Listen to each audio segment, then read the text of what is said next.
It's a hard ticket to Hawaii. Lord. That's the best theme song. That's up there among the upper echelon of bad movie theme songs. Up there with Drug Runners. It's up there with Drug Runners, Running. Yeah, it's that. Hard Ticket to Hawaii, and oh, Let's Go. But that's not the theme song of the movie. That is the theme song to our lives. That's the theme song. It should be the theme song to everybody's life. Hello and welcome back to the 55th episode of Good Bad or Bad, the show where we watch shareable movies, tell you if you should too. Try to get these readjusted just a little bit. I'm your host, Mr. Brian Shilgo, joined as always, the other host, Mr. Kyle Hinton. We're doing a classic Good Bad movie today. I may have already spoiled it by calling it that. We wanted to get back on the recommendation train. This one has been recommended quite a bit. I think technically every movie we have done has at least been recommended once, but this one way more than many others. It's also I was like, after Sleepwalkers and Tiptoe, as much as I enjoyed the end of Tiptoes, I wanted a good, like, you wanted schlocky, but like good, bad, like just fun, and I just wanted something. This was refreshing. Everything you could have hoped for. Yes, there's a reason it's a cult classic and considered one of the best B movies of all time, or best good bad movies of all time, because it's great.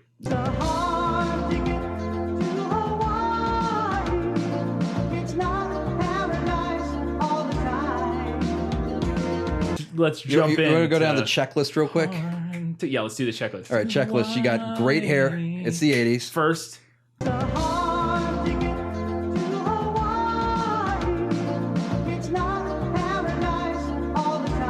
Kicking theme song. Kicking theme song.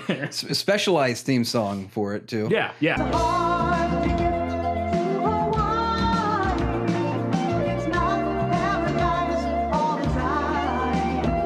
That's the name of this movie. Mm-hmm. Every woman is blonde, pretty much. Yeah, every single one except for one. Boobs galore. Boobs galore.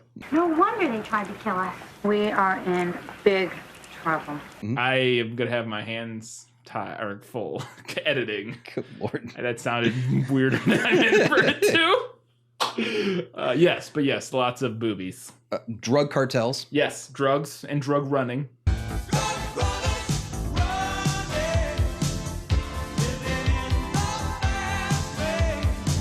Ridiculous weaponry that makes no sense. Makes no sense. I think this little fellow's ready. And Kung Fu. For no reason. Yeah, just randomly some FBI guys do karate or whatever. Come on. Turn them. Good. Okay, come on. Come on. Oh. So this is my first note before I even started watching it. I was just like, I'm so excited to watch a movie that I know will be entertaining. After the last few weeks, it just feels really good going in to know I'm not going to hate the experience and be bored the whole time. Yes. So, my favorite part of this entire movie, the opening credits.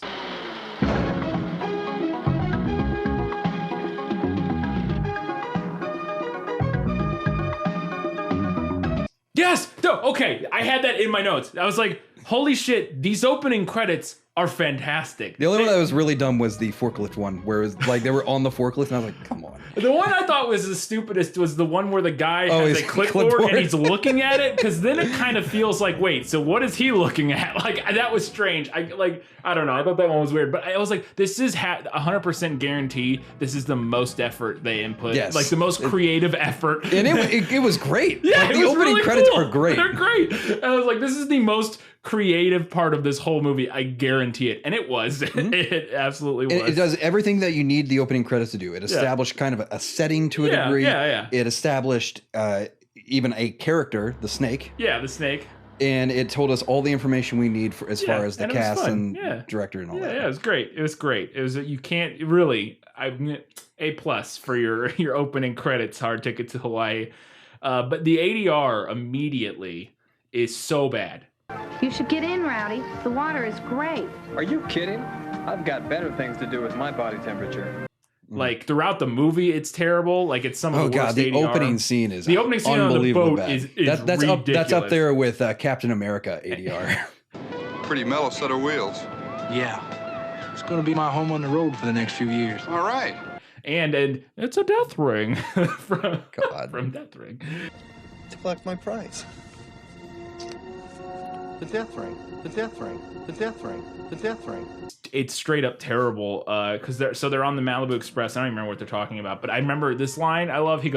She goes, get in the water, and he goes, I've got better things to do with my body temperature. I've got better things to do with my body temperature. And I'm like, you mean fucking, but why do you have to be hot to do that? Like, why does your body need to be maybe it's warm? an indication she's ovulating or something.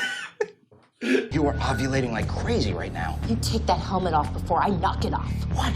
Your basal temperature is off the charts. And then they're outside the boat, and then it cuts and they're inside the boat, and I got confused because I thought it was different people because they didn't seem like they were going inside the boat. It just cuts and we're inside the boat.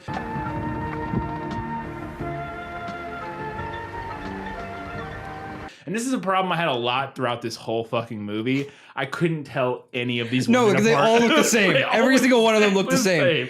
The agency wants me on Molokai. Really? After we put away the crate, let's see what's in the box we found. Every shot a postcard. You're catching on. That's why Edie's... It gets to the point where at the end of the movie, the final scene, the final action scene with Seth. Lord. I was so confused at what I didn't know who. Who is attacking? Who it was. Yeah. We'll talk about it, but holy shit, that ending was so confusing. I was like, wait, what is going on here? But we'll get to that. Holy cow. And the male actor in this scene, is this the same guy from later? Yeah, this is the karate guy, one of the karate guys. Not the ponytail one. Yeah, the other one. I called the non-ponytail guy Cheeks McFlop hair because he's got really distinct cheeks. Yes. Like a floppy haircut. Jade, you see these hands? These hands are lethal weapons. And then we're 2 minutes into the movie. But anyways, this guy's delivery is the worst in this opening scenes. It could not be more stilted. You don't have to go back to Molokai. I can request you for my staff in Honolulu. Drug enforcement is no job for a girl like you. But we're 2 minutes in the movie, boobs. Yeah, we'll try this.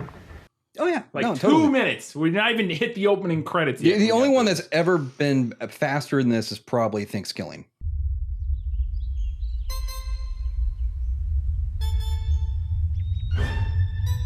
So then we cut to the weed smoking cop, the two cops. These guys, these are exactly the kind of cops you want, right? Yeah. Right. Hey, what do you do about that drug cartel? Once a year I come down and I tell him, hey, take it easy, bro.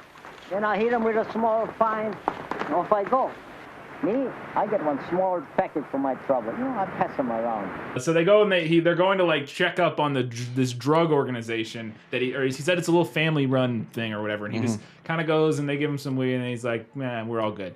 But they show up and there's like a bunch of people and guys with guns and he's like, this isn't right. I guess something has changed. We're never really clued into what, except for maybe Chang is involved or something now. Which Chang is his own box of worms, which we'll get to.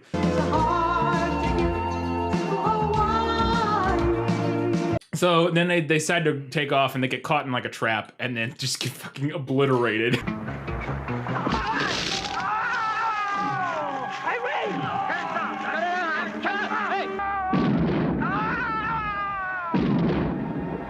And I love the guy who shoots him. His name is the greatest name of all because he has those aviators. His name is Shades. Oh, Shades, yeah. That guard's name is Shades. We got a file on him. But I also love about this scene because this is when we're introduced to Blue Shirt Henchman. I don't know his name, but he's throughout a lot of scenes, and he's got a really great mustache. Oh yeah, that fucking terrible skateboard like, dude. Mustache. Yeah, is that the skateboard guy? Oh. It's supposed to be, but I'm pretty sure that a stunt guy. And so then we cut into the opening credits, and they're flying in their plane. They might have picked up a delivery, or not yet. No, they haven't got the. Yeah, it is. They're flying to go pick up the delivery or something. They do a lot of different flying in this. Oh no, this is the opening credits. Sorry, this isn't the song. This is the opening credits. We already talked about how great the opening credits are. So then they pick up the delivery. The guys are in the warehouse, and this is okay. So is this a delivery company or is this a? I know it's a wildlife thing. Oh, they're the girls, the women, the whatever they are work for a wildlife conservation department. That's basically her cover because she's an FBI agent. The other one is just a civilian. No, yeah, but she's in witness protection. Look, Taryn, you didn't make such a bad deal with our witness protection program. Well, at least I'm in the island. She's in witness protection. So it's an FBI agent and a witness protection person who are both undercover as park rangers, basically. It's the weirdest setup. And then, so they just go to pick up a snake for the park. Their uniforms are so the same that I can't tell them apart. No, you can't. They are indistinguishable. They are indistinguishable, and so is every other blonde woman in this movie. But they in particular are fucking indistinguishable. And yeah, if you don't see them like just right in their face, like if you see any part of them other than just their face, I'm like, it's one of you guys. I don't know. But so they pick up this, they go to get this snake. It's a snake for the park because they're like a conservation park or whatever. So they have two snakes. This factory has, or the warehouse, delivery, whatever the fuck it is, post office, has two snakes in the warehouse at once. They got two of them. Yes. And one of them is contaminated. Yeah. You guys load a crate with a snake in it marked contaminated on the Molokai cargo plane? Now, Brian, what does contaminated mean in this form? In this movie, I'll tell you what contaminated means. It means... Now, that snake has been infected by deadly toxins from cancer-infested rats. The snake has been infected by deadly toxins from cancerous rats. What? What? What?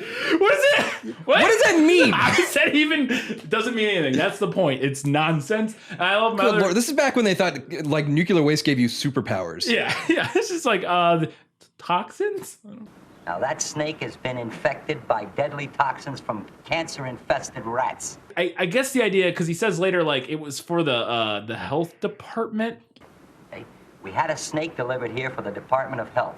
And here's the part that infuriated me. They're later in the film, they say it's going to die in like 72 hours anyway. 30. The health department hasn't found the snake yet, but according to their calculations, the snake's own toxins will kill it within the next 36 hours. Then why bring it here? Yeah, what are you doing?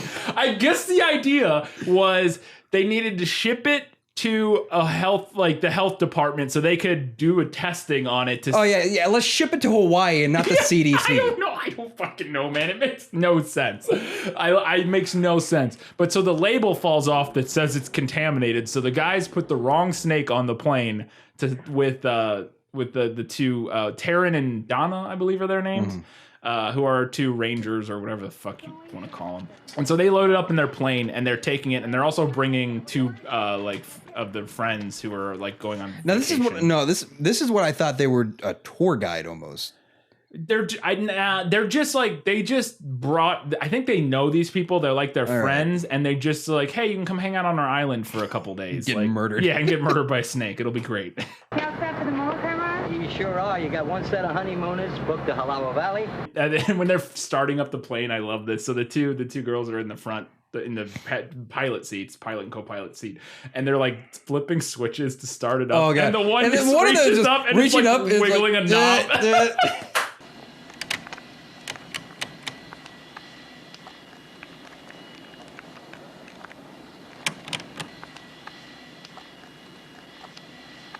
There's a knob on the wall, and they're literally just like, I think I'm doing this it. This is exactly like, and I know Alan Tudyk's discussed this whenever you're playing Wash. He's like just like flipping a couple of switches and shit. Yeah, it's like I don't know what any of this does. Yeah, but. yeah. Just fucking flipping switches. I love it. Yeah, it's great. I'm a leaf on the wind. Then the theme song kicks in while they're flying, and we get some great aerial shots of Hawaii, which is beautiful.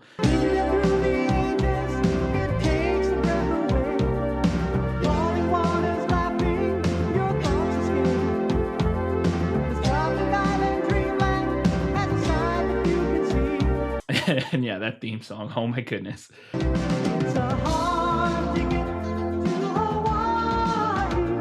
What this movie does is it has, and this is a problem often, it has way too many balls in the air. Like, okay, you got a drug cartel movie. Also, then we're going to slap in a weird, poisonous, contaminated snake for no reason. And then also on top of that, there's the weird thing with the football. What is this subplot with the football players who are there in like the sports show with Jimmy John, whatever the fuck his name is? This is Jimmy John Jackson, Southern Cable Sports Network. We're here in Molokai, Hawaii for the pro football meetings. And we're at Edie's Outpost with a lot of football celebrities. With us today is Don Merriman to talk to us about his years as quarterback with the Dallas Steers. Like, I was like, and because we don't have enough, let's go ahead and throw in quadruple protagonist. Yeah. It was like, there's too many people. Yeah, there's literally 4 protagonists because the 2 guys eventually are like, you know what? Now we're going to come join the movie. It's like, fucking hell, movie. Just pick a lane. There's a great ADR line as the couple's getting on the airplane where one of the Donna or Taryn goes, yeah, it's really beautiful out here. And the guy goes, great, we just love nature at its purest. This is one of the prettiest campsites in the whole world. You know, the travel agency told us that we were going to be all alone. We are going to be all alone, aren't we? Sure you are. Great. We just love nature at its purest. I was like, sure you do, Lord. dude. Sure you do. Yeah, let me bring my Polaroid camera. Yeah, and then we cut to the British businessman, Chang. This always makes me nervous, Mr. Chang. I'd almost rather try to get him through customs. The way they watch us, no way. Yes. On a boat with a helicopter. They desperately wanted this guy to be like the dude from Lethal Weapon 2. Yeah. Diplomatic community. They wanted a really cool, like, suave British, like, mastermind guy. Diplomatic immunity. Yeah, but he's only in 3 scenes, and he doesn't, he's kind of just boring. Nice and clean. Yes, sir. And like, the weird thing is that he's not really relevant. Like, I feel like they forgot about, they did this first scene with him, then they completely forget about him, and then they're like, oh yeah, and then after the main climax of the movie, at the end, they're like, we gotta go take care of him, and then they like show up at his building. Yes. I'm like, oh shit, okay. Yeah. You gotta let us handle this one. Okay? All right.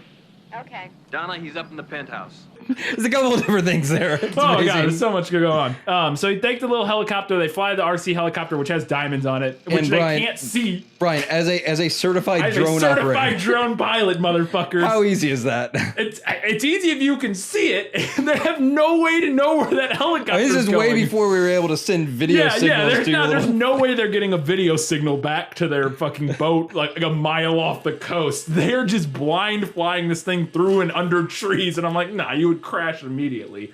But it lands, and I love the girl's reaction as it's landing, like, what's that? It's coming right at us. It's coming right at us. Look out! Get out of the way! And I'm like, it's clearly a fucking remote control helicopter. Very obvious. There's a lot of reaction stuff in this movie from these 2 actresses. Yeah. Oh boy. Taryn, I don't believe it. What happened? And it's all ADR. It's yes. like all slapped on after. They're like, we need more talking. Just say things. Can't believe this has happened. What is this? All right, cool. So then they pull it out and they grab a little thing out of it, and then they get jumped by the Hawaiian guy and the blue shirt guy from earlier with guns. Come up and shoot at him and miss completely, even though they're sitting in the open. And of course, everybody's favorite weapon, shuriken. The shuriken, and my favorite thing is she pulls it out of her super tall cowboy boots, which means it was just sitting in her cowboy boots, rubbing against her leg the whole time as she's walking around.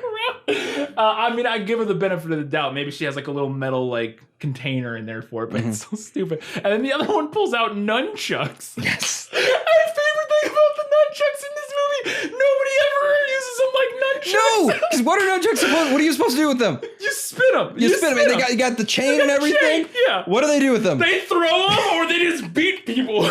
They use them as freaking billy clubs. Tear them in half.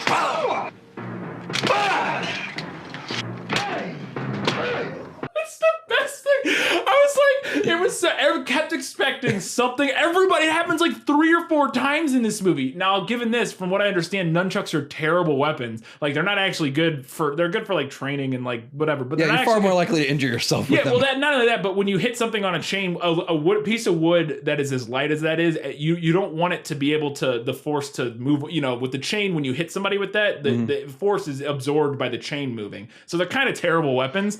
You might as well, you're way better off with just a club, like it's way better. Brian is a physics expert. I mean, it's pretty basic physics. Like, you're way better off with just a fucking stick of wood. So the way they use them makes more sense than actual nunchucks, but it's still really annoying that they have nunchucks, and she fucking throws them at a guy. She chucks him and hits the dude in the face with them. I dread facing Seth empty-handed. Yeah. Oh God. And then after they get away with the diamonds, the blue shirt guy's like, I dread facing Seth empty-handed. I dread it. Oh. I dread facing Seth empty-handed. Yeah.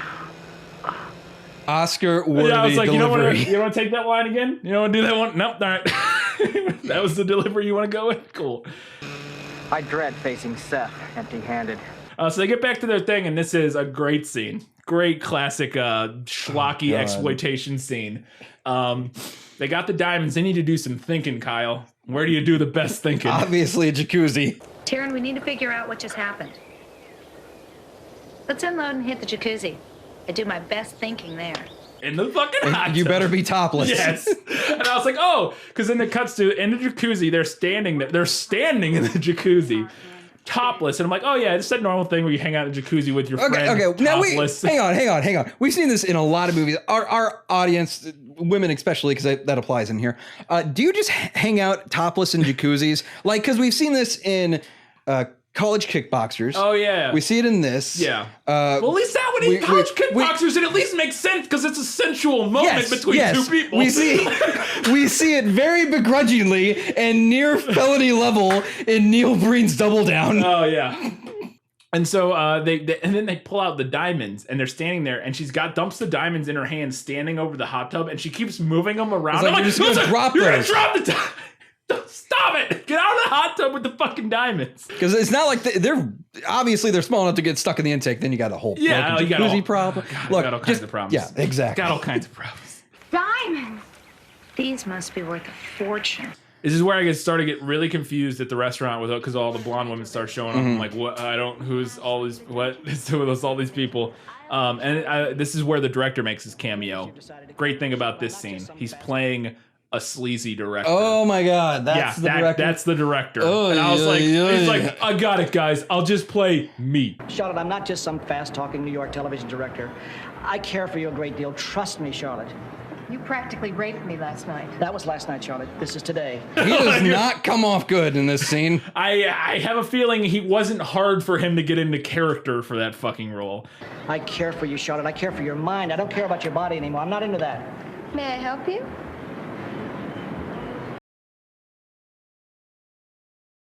And then this is where they contact the two dudes. They send them a message in a sandwich. Which, by the way, you don't want to eat the sandwich? Cute the way the agency sends us these things. Too bad they couldn't wrap it in a spring roll or something.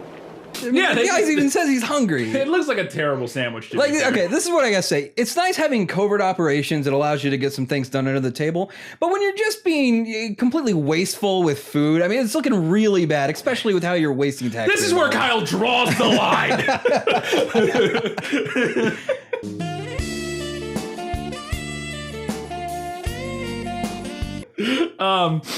If there's anything that gets me really upset, it's shitty efficiency. And so then so they're like, all right, we're gonna have to do something. Their shit's hitting the fan. And so then we cut back to the hotel, and this is where it gets really weird and meta. Taryn, you have a Malibu Express poster hanging over your bed. And they walk into their bedroom, and there's a poster for oh my God, Malibu Express. Is that an actual movie? That's an actual movie. Jesus Christ. Meet Cody Abilene, a private eye with an adoring public. He's an undercover operator. Hi, I'm May, and this is my friend Faye. So, no, that whole conversation they have is really weird and meta because they're talking about them being in Malibu Express. We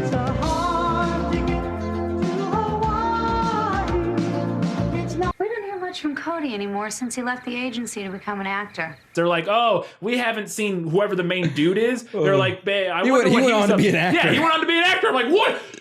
My brain is hurting. What? And also, aren't you supposed to be under witness protection? Yeah, what is going on? It's so fucking weird. Well, he and Rowdy are cousins, right? Yeah. They're both adorable, but just a little bit flaky, you know? So tell me the truth, Donna, about Rowdy. How's his stuff? Great. He's got 4 inches. Oh, so then this is when they show up at their bungalow that evening to try to get the diamonds back, I think. Mm-hmm. And so a couple of them break in. In like ski masks and shit, and start like with knives. This is back in the day when like robbers would like just put pantyhose over their faces. Yeah. It reminded me a lot of the scene from Arizona, Raising Arizona, when the cage where he runs into and steals diapers. Yeah, it's pretty amazing. But so there, and then outside there's a guy waiting for him. It's Seth, I think. Yeah. And what is this? Seth Rodrigo, or something like that. And he sees the snake. So the snake is here, and the snake is like 60 feet away from him, and he loses his mind and starts shooting at it.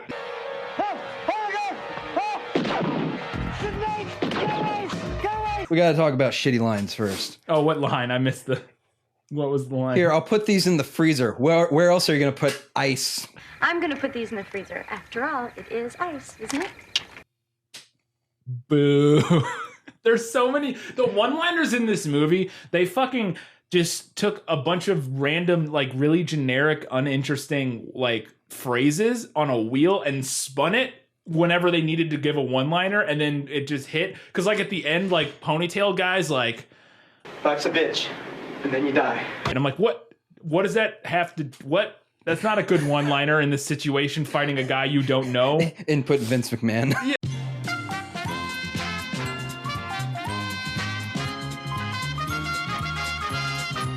It's just like, what? I don't understand why you would, okay, that's not a good catchphrase, dude.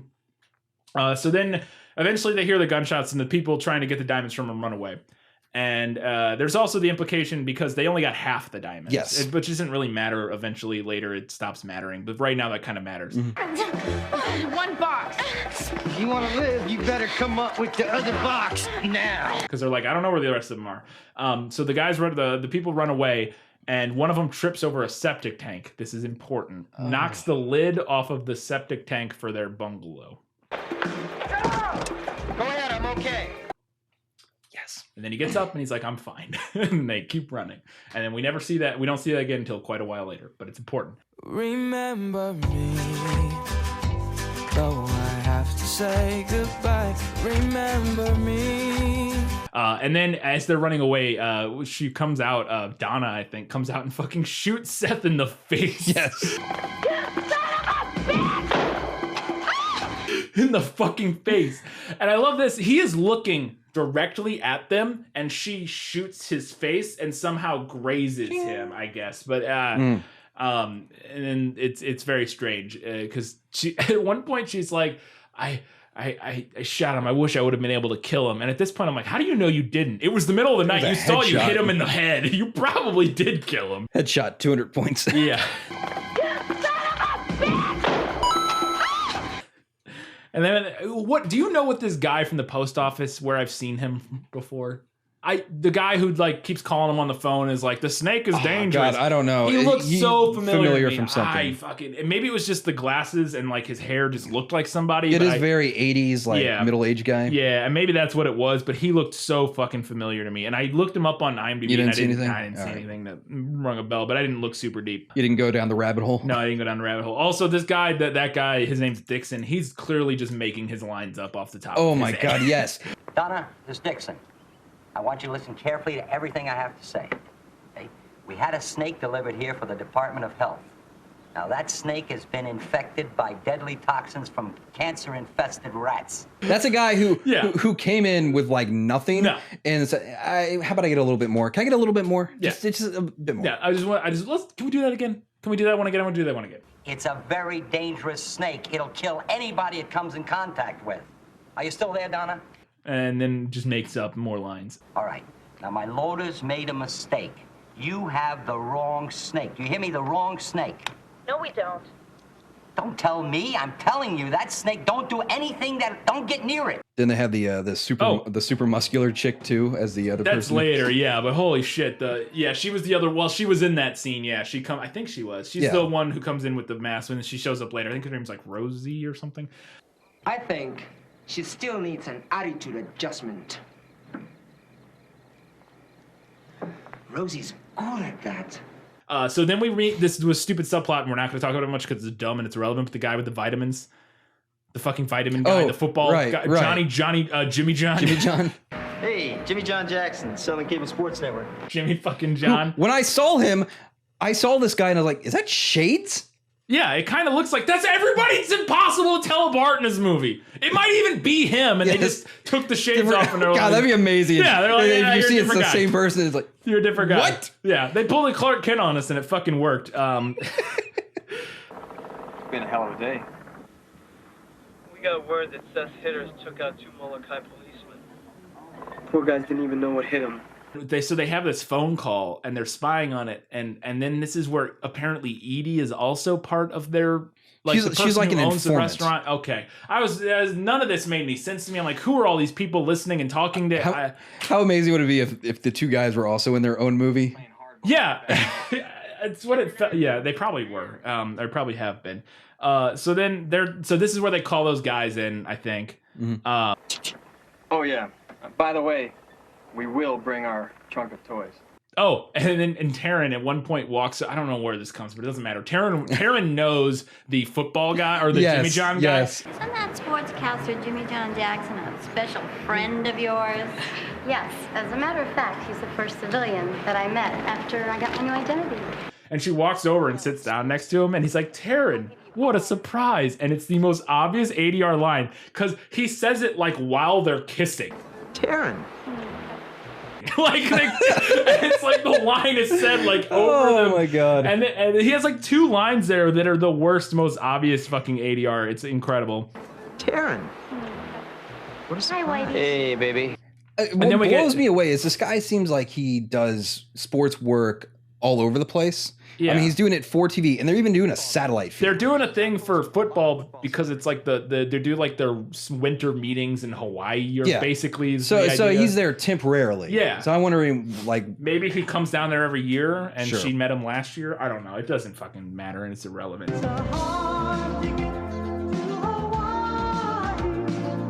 But so there's a sexy montage with them where they rekindle their relationship, and it's a lot more of the long butt I discussed in college kickboxing. I think it was college kickboxing. And she's also 90s girl hot, where like everything looks way longer than it should. I think it's the clothing, but like maybe it's like the clothing on the torso, but it looks like this section, if you can see, the grundle area is like twice the length of a normal human being. Please don't stop this. But it happens all the time in 90s movies, and I'm pretty sure it's just like the weird way clothes were cut back then. It was just butts in the 90s or late 80s, very long looking. It's everything needs to ride hip high. It's the fashion where everything's up here, so that makes their butts look like just enormous. And then in the middle of this sexy montage, there's a random cut to the snake, and the music's like, and then it cuts back to the sexy montage. And I'm like, what is going on?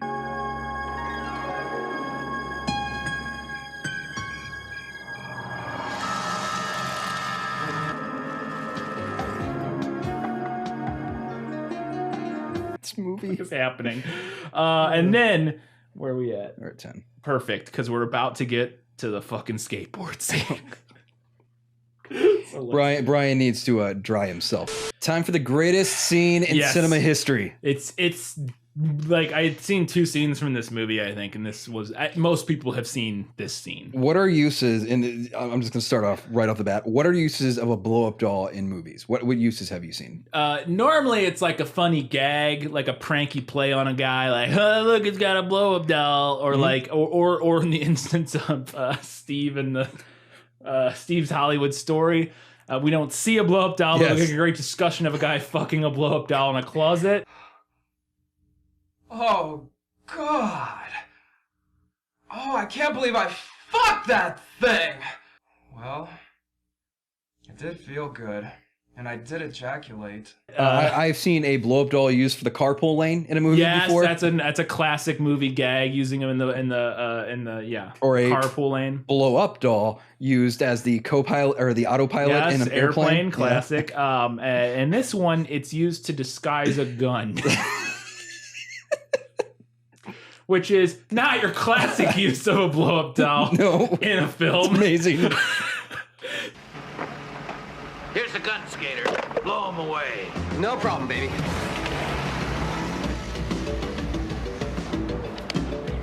So, our guys are driving in to the location. They've been called in now, and they're driving in. Ponytail and Cheeks, whatever his name is. Ponytail and Cheeks. That's Ponytail and Cheeks. I don't need a movie like a movie post Ponytail and Cheeks. Be like Tango and Cash. Yeah.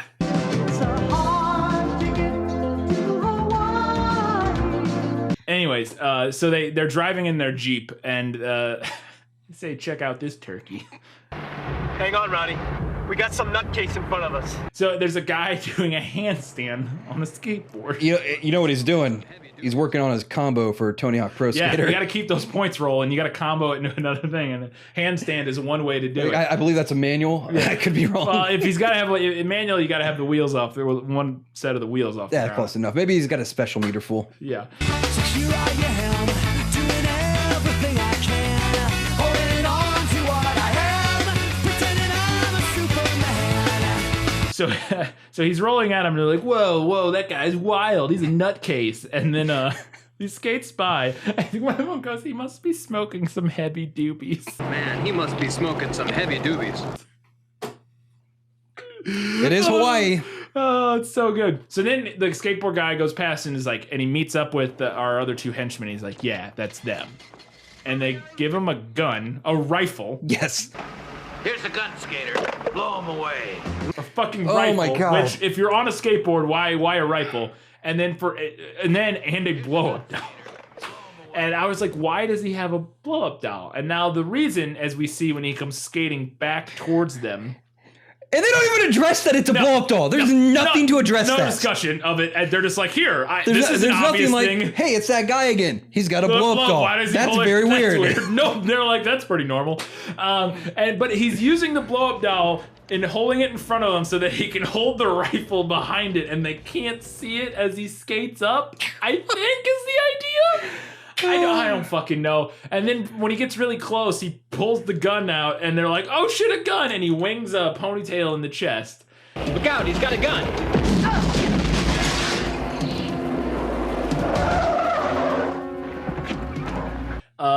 The way he shot, it's like, holy shit, your lung just collapsed. Yeah, it's in a pretty dangerous looking place, but he's fine. It probably didn't make it through his pecs. So obviously the correct course of action is to pull out the 4 rocket missile launcher that you have in the back seat and shoot one at him. Yeah. And blows him up in the, they hit him with the the guy is in the middle of the street spinning for reasons. Oh yes. Because he's successfully shot a guy, so he's celebrating with some sweet spins, I guess. And then I think they hit him first. Yeah, and he goes airborne. He flies up in the air in a way that makes no sense. They need to hit him with a rocket launcher.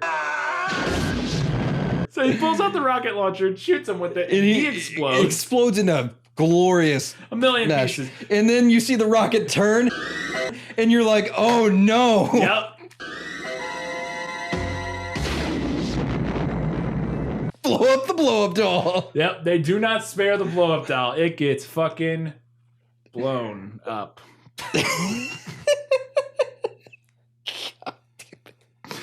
In the arms of the angel, fly away. See you next week, folks. And so they blow up the fucking blow up doll, and it's glorious. The whole scene is glorious. My favorite thing about the scene, one is, I want you to remember how big those explosions were. In the scene, oh and then my god! Remember that for later in the movie. Yes. So bank that. But also, he goes, "Why did you use the rocket launcher?" Ponytail's like, "Why'd you use that?" And the guy goes, "It's the only gun I can hit a moving target with." That makes no. That's the opposite. Yes, because what are the rules when it comes to getting close? Horseshoes and hand grenades, and in this case, rockets. Yeah, but the thing is, he goes, "It's the only thing I can hit a moving target with," and it's like, no, they take longer to get there than bullets, right? I'm pretty sure bullets move much faster and are much easier to hit a moving target with that's flying through the air than a fucking rocket would be. Now, if it's a target on the ground and you can hit the ground near it, sure, maybe, because then, like you said, the close, but it's in the air, it has to hit it. All of our weaponry people on the town thing would be like, Brian don't know what he's talking about. Like, when you fire a rocket-propelled grenade, it is quick. No, it's moving fast. I'm not disagreeing. I guess my point is that a bullet's probably faster. It's just not moving, say, from like a standard pistol 900 miles an hour. Yeah, I would imagine probably not. Just based on the pure physics of the mass of a rocket, I would think it can't be as moving as fast as a bullet. But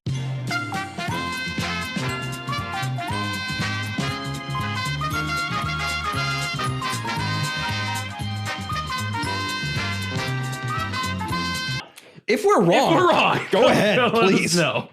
Then we cut back to the couple. We got back to the couple, and they're taking pictures on the beach, and he's snapping sweet Polaroids of her, and then they get eaten by snakes. Moving on. That is so it's so unimportant. Yeah. Oh, that's wonderful. Then this is a 46-minute mark. We take a 2-minute break, and I don't even remember why this happens, just to watch women walk around without their clothes on.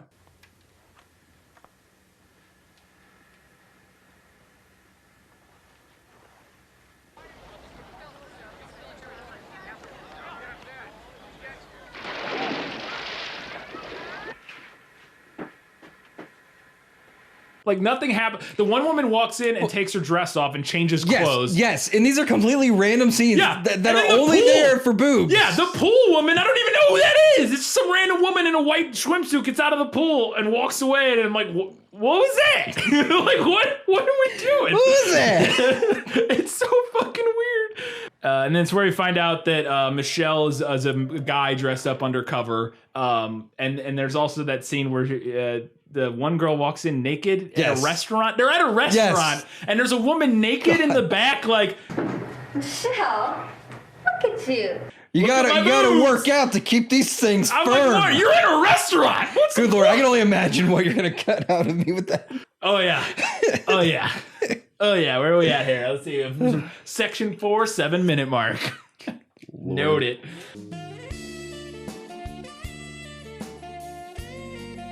And then, so this is Edie gets kidnapped, and I didn't know who it was or who was kidnapping her. I'm like, what is this? Grab her, hold her! No! What are you trying to do? I got the bitch, let's go! I gotta try this sometime to pull somebody over, just to see if it works, where you're swerving back and forth really quickly next to somebody. Yeah. And they're like, I guess I better pull over. I'll pull over, I don't know. And so they take Edie, and this is the crime guys, I guess, got her. And then so now the crime guys, doesn't matter.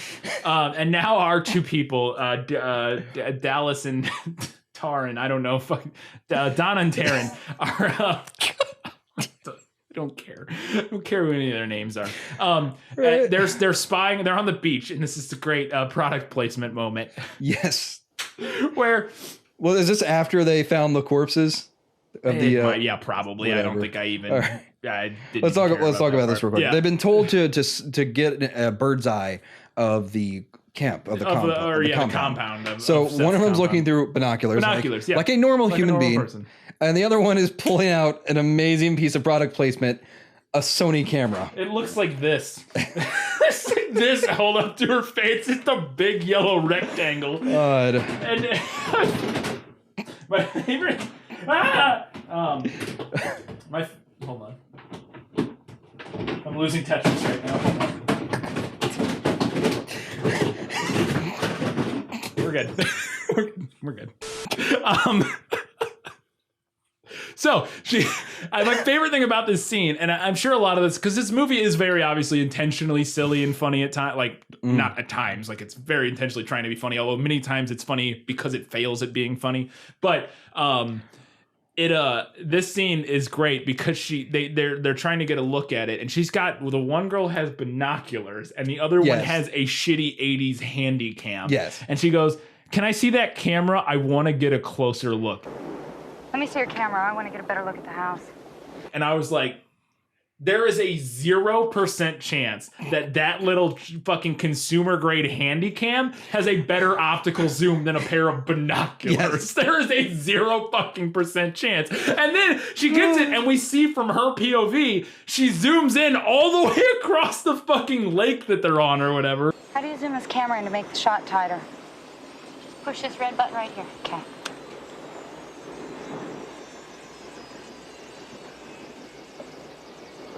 Yeah, let's keep in mind with the actual camera they're using probably has a lens that's like this long.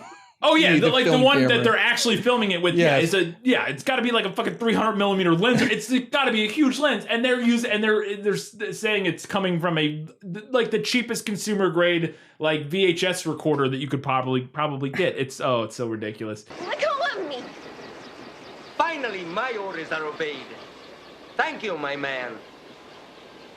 They've got Edie. This is where they see Shades. This is where we get the info that Shades loves himself some frisbee. They take their throwing pretty seriously.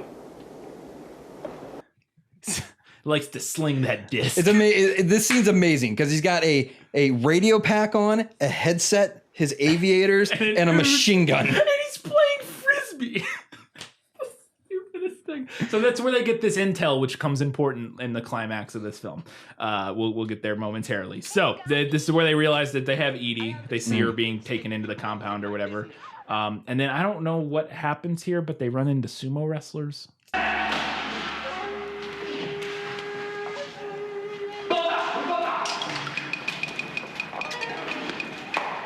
Let me handle this. Where does that happen? They have to like make a call or something. Yeah, it's right, because she ends up just going to like a payphone. Yeah. There's also sumo wrestlers. I don't understand. Yes. And then she starts speaking to him in Spanish because she's dumb. Get it? I can communicate with people from all walks of life. Yo quiero uno telefono. I don't, it's all real bad. We've got to get back to pick up the honeymooners. I'm really worried about Edie. Yeah, so am I. Oh, this is where they find them digested, is this scene. They come across their digested bodies on the ground. By the way, coming across the whole snake thing again, just like Anaconda, a snake only regurgitates. Yes, if it needs to run. Yes. Or something like that, or It doesn't need to regurgitate when it's slaughtered the living shit out of the only two people for miles. Yeah.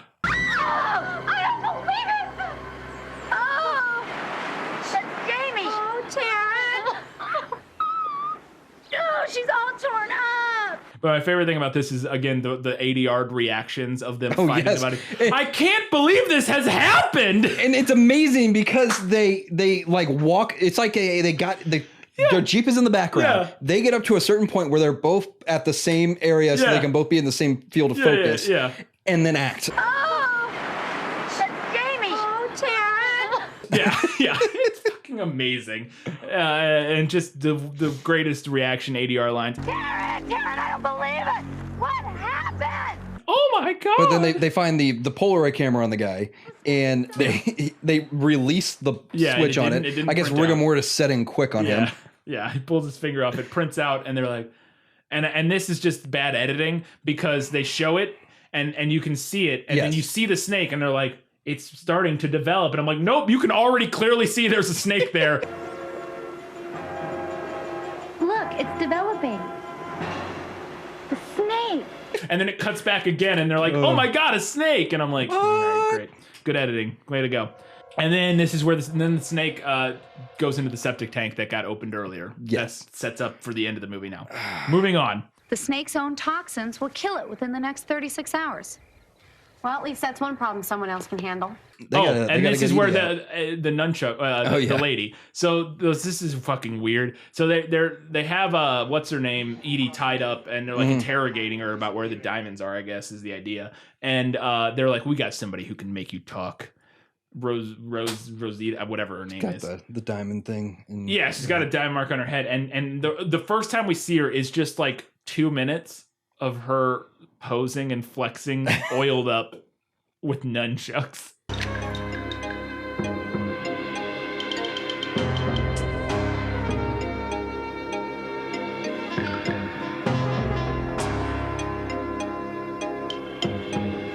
And I'm like, and nothing happens. No. Like there's nothing. We don't, and then it just cuts away. I'm like, okay. Chan, right? Si, señorita.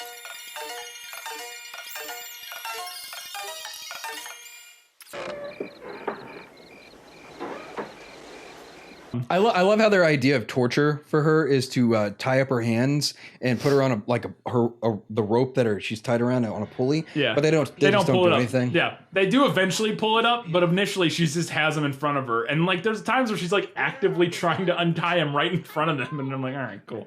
And so then they meet up with the two dudes, and I just have to talk about this because this is where they fuck or whatever. The two, I think this might be where they fuck, but she goes to show him the video. This is my favorite thing. He's like, I gotta show you the video I shot of Shades yesterday. You said you had some videotape to show me.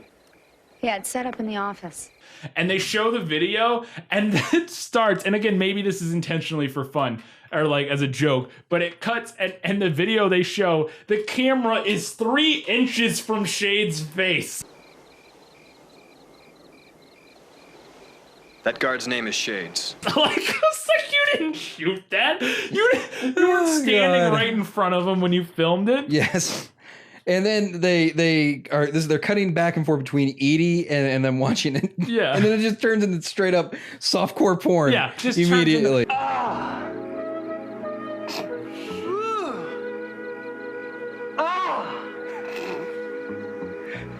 Because it has one of the greatest lines in the history of cinema, and I'm like, these might be my wedding vows. You ready for it? I don't want to control your life.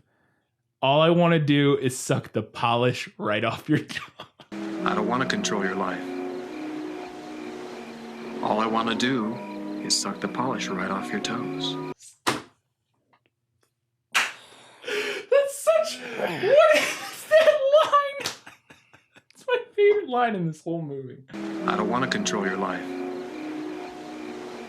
All I want to do is suck the polish right off your toes. Oh, there's also a scene where it's real quick cuts of him moaning in ecstasy, and we can see her, and they're not having sex because she's like leaning, and she's not blowing him. My only implication is maybe she's giving him a hand job, but that doesn't seem, I don't know. It's very strange. All of this sex is like, there's so much of the sex they have is just her laying against him. Donna, you're the greatest. Rowdy, you want to hold it down a little bit? No. I like it like that. I knew that. I knew that. And then it cuts back to the British guy for a second, and he's in this super great room, his office, where it's like he's in like the most ornate couch, and his phone is like the old timey phone with like gold receiver and like ivory earpieces and stuff like that. Yeah. And he's being super British and evil, or I don't even know. It doesn't fucking matter. I trust you have received your payment. We need another shipment. Last time your courier came up a few kilos short. They make the Razor Frisbee because we're getting prepped for the final mission to go save Edie. So he puts together this Razor Frisbee because they know that that Shades loves slinging disc. So they and then this is a great line. The scene ends after they get all their stuff ready. He's like, "Tomorrow we kick ass and take names." So one of them surfs up on a surfboard the next day. Yes. And I see him, and he gets off his surfboard, he picks it up and starts walking, and there's like a bag duct taped to the front of the surfboard. And I'm like, is that a bag full of guns duct taped to a surfboard? Yes, it is. It 100% is a Why bag. couldn't they just get Bon Jovi's surfboard? Yeah, where's the surfboard weapon case? He needed one of those. And then so he walks up to the guy, and the guy calls him a turkey again. Hey, Colleen, who's that turkey with you? She goes, the girl that he's with, the girl that always plays. They say it's a local who just plays Frisbee with that guy. Who's the girl? She's a local. She plays Frisbee with this guy every day. And I was like, I want to be there for when that relationship started, where she was just walking down the beach one day and saw a guy with a machine gun standing there and was like, I should play Frisbee with him. Like, how did that begin? He's just a thrower. Sorry, Buster. We ain't allowed here. Take off. Hey, lighten up. We're just throwing. Oh, yeah? Let's see you throw one. He pulls out, so he starts playing Frisbee, and then he's like, you need to get out of here to the girl. And so she leaves. How about you get lost? What do you mean? I mean it. Move out. I just love the idea that this guy's like, he's my Frisbee buddy now. You need to get out of here, because she doesn't know what's going on. And then he throws him a Frisbee, and then he throws it back, and then, and this is the scene everybody else has seen before. He pulls out of his bag the razor one, Frisbee, and chucks it at him, and it goes through his hand and into his neck, and blood everywhere. Yeah.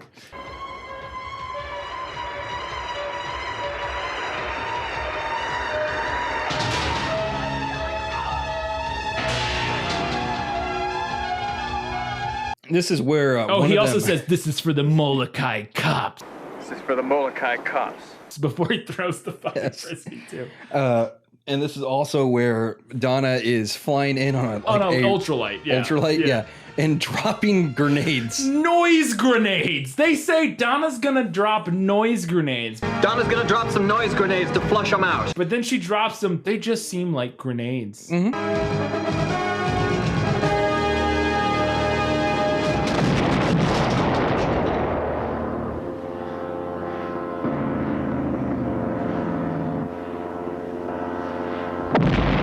Except I guess maybe they don't have shrapnel in them. I don't know. But they say she's going to drop noise grenades to draw them out. And I'm like, why would bombings make people leave their... No, it'd make them take cover. Yeah. It's like, it makes no sense. So then they roll in their Jeep. And I love when they get there in the Jeep, Taryn, who is a civilian, as I've noted several times, does a sweet battle roll for no reason. And just gets out of the Jeep and just rolls on the ground in the middle of, just the middle of a field. They get in, Ponytail fights a guy and kills him with the claw hand thingies and says life's a bitch, then you die. Yep. And then you die. Remember how I said earlier, remember how big the explosions from these rockets are. Because our other guy, Cheeks, walks into this room where Edie is tied up. Yes. And there's a guy hiding behind a wall, like 3 feet And from this is her. like Japanese style wall, so it's like a paper wall. Thin. Yeah, it's like a paper wall. And it's like 3 feet from him. And he pulls out the rocket launcher and blows this dude up.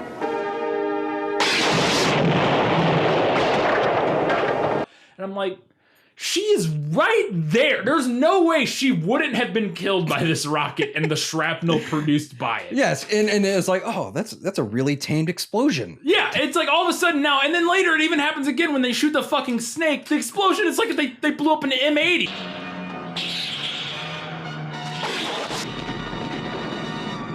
Well, if you recall, the woman and the big Hawaiian dude are trying to get away in a helicopter. Oh, yeah. And Donna asked for the rocket launcher, and it's like a freaking nuke going on. Donna, take him out!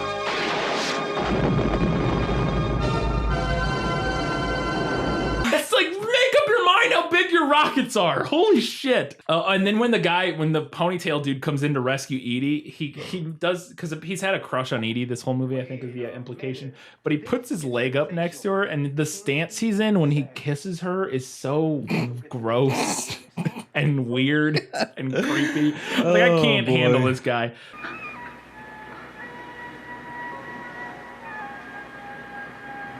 And this is where I was like, oh, we've forgotten about the snake. Like, we have not seen the snake in a long time. So they blow up the helicopter. It's fantastic stuff. I love it. They're driving away. You're going to have to explain this ending to me, because I do not get it. So they're driving away, right? Yes, After they just in the saved van, Edie. all hanging out, and they're chilling. saying, well, who got Seth? Yeah. Who got that bastard Seth? Who got that bastard Seth? Q driving a motorcycle.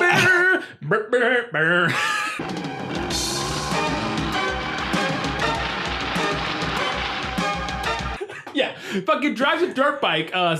Cheeks drives a dirt bike out of the back of the fucking. And he is off into the distance. Yeah. And then what happens next? We just hard cut to their bungalow at night, and only one of them's there.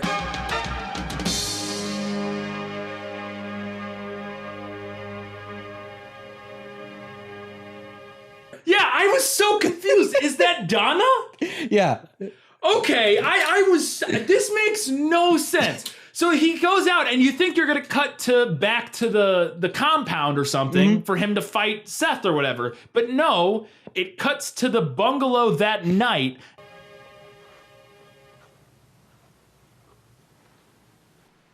Donna's there alone, and Seth breaks in. Yes.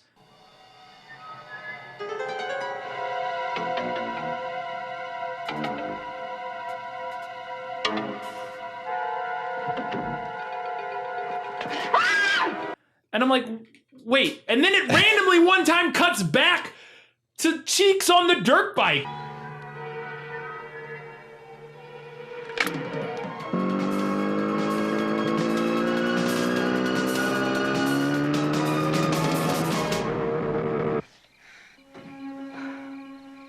Yeah, he's driving. He's been searching in the whole time. What's going on?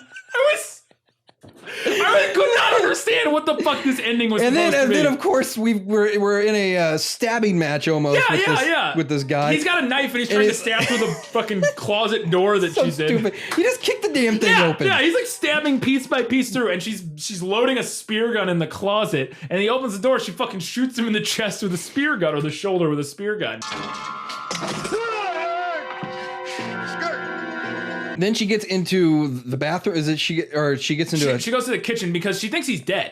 Like, she hits him with the thing, and he falls over, and she's like, "Oh, I guess I win," but the knife is still laying there, and so she goes into the kitchen for a very important reason. She needs to rub an ice cube on her chest.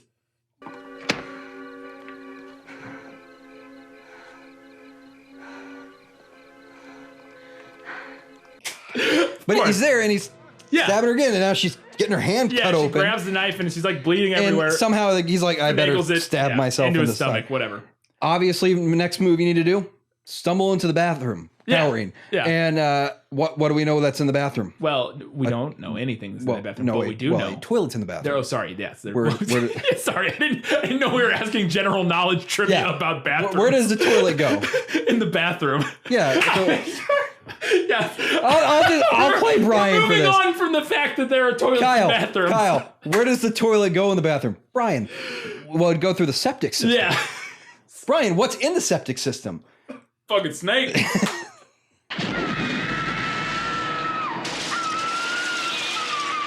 So Snake rises out of the toilet. And it like explodes in a thing of steam and light out of the toilet. This head comes sticking out, and then she runs away and hides behind the bed. Yes. And then what's his name is still not dead. And he's seen this. Yeah. He saw all of this. You would think. I guess he didn't somehow. So he gets up, bleeding profusely. Yeah, because he got stabbed in the stomach. Stumbles to the bathroom and he's getting ready for he's like, my name is Nicole Montoya.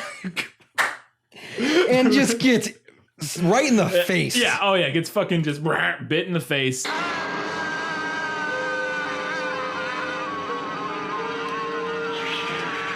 And falls down. He's finally he's got all those dead. cancer toxins in him. Yeah, those quick acting cancer toxins do him in. And he stumbles. His death scene's pretty great. He milked that one.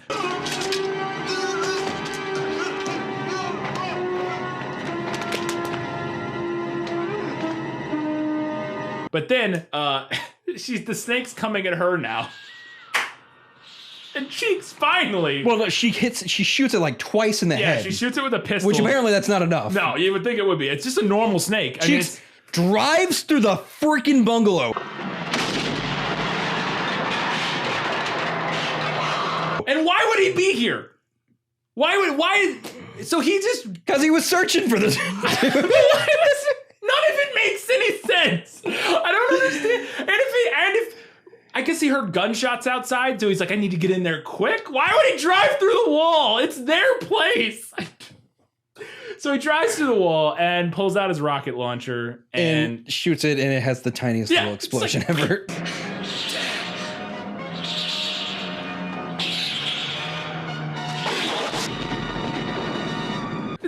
And I'm like, you're like 4 feet from it. It's right across the room. And they're just like, oh, fucking A. Oh my God. And you'd think that's the end of the movie. How could you get bigger than blowing up a snake with a rocket launcher and killing the main bad guy? But he's not the main bad guy because Chang is still out there. Mm-hmm. Okay, folks, we got one more stop on this tour.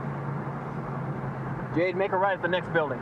It is the 2 girls, the 2 guys, and then Edie or whatever. So I don't know. All of them are there. Yeah, like 5. It doesn't matter. even the sports guy. Yeah, they're like all there for no reason. It doesn't matter. And so they go in and they just waltz into this guy's office. And they give the setup for this is like who this guy is and his bodyguard. He's a fucking cold-blooded killer. He's the biggest, baddest dude. Who the hell is this Chang guy, anyhow? He's the brains. Chinese father, British mother. Raised in Hong Kong and London. Educated, suave, merciless. His bodyguard's a sadistic killer. Chang keeps him happy at his work. And we've seen this guy like 2 or 3 times. He's huge. Like, he's this big, jacked ass dude. What'd they do to him? They beat him to death in like 30 seconds.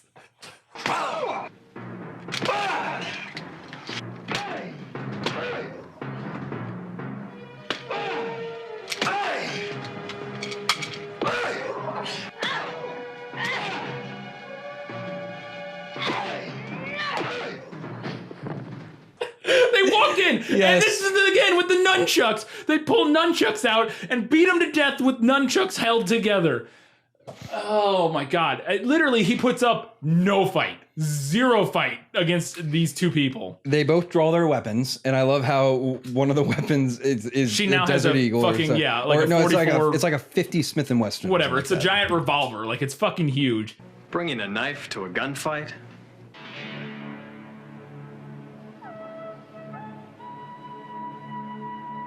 And the guy pulls out a samurai sword. Yes, Chang does. And and then so now they got him held at gunpoint, and he does the only obvious thing you would do in this instance. You better throw that samurai sword. You fucking throw the sword. He fucking chucked that samurai sword at them. He does that and gets shot like a bunch of times. Yeah. And then he falls out of the window. He falls like 40 stories in the most glorious shot we have not seen since No Contest. No Contest, yeah. It's if he were only on fire at night, it would be better, but you're still gonna get Enya, so you're welcome.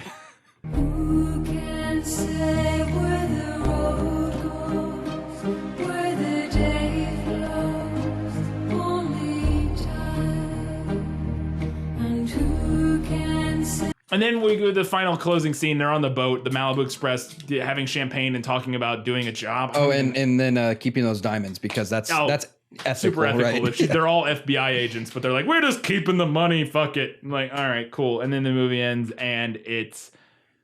Since anyone who could identify the diamonds is dead, the diamonds belong to me. Can she do that? Yep, she sure can. My favorite thing about this closing scene is the credits start playing. And then in between each credit, it starts cutting back to boobs from earlier in the movie.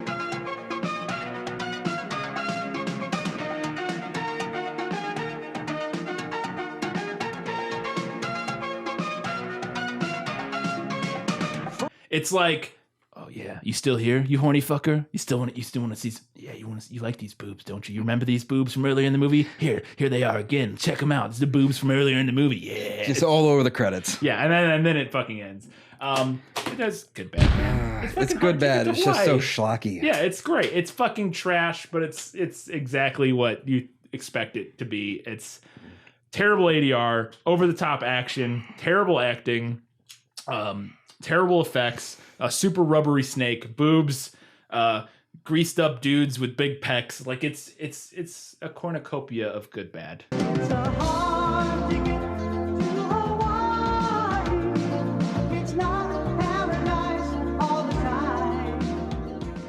As always, you can support us on Patreon if you want. You can follow us on social media. We're on Facebook and all that stuff. We post, occasionally post some stuff on there, pictures and what not, that sort of thing. I have a podcast called This Film Was Lit, where we talk about movies that are based on books. When this episode is out, the episode that will be out, I believe, is Jurassic Park. Pretty sure. If not, The Martian. One of the two will have been out by then. They'll figure it out. The Martian's out right now. We're filming this. I think Jurassic Park will be out by then. So, Luna and the Moonling on Steam. Friend of the show, Jesper Meforce. Nailed it this time. Hey. Great. And people in the comments who have asked, yes, he is the artist of Magic the Gathering, or one of the original art directors, or something along those lines. So I know somebody was like, what the fuck? I was like, I don't know. It's cool. That's how we felt when he messaged us. We're like, oh! Yeah. So that's all that good stuff. Until next time, keep watching movies. Especially Hard Ticket to Hawaii. It's on YouTube, man. Yeah. YouTube boobs. I mean, it's good that you stay here and watched us, but go watch that now. Get out of here.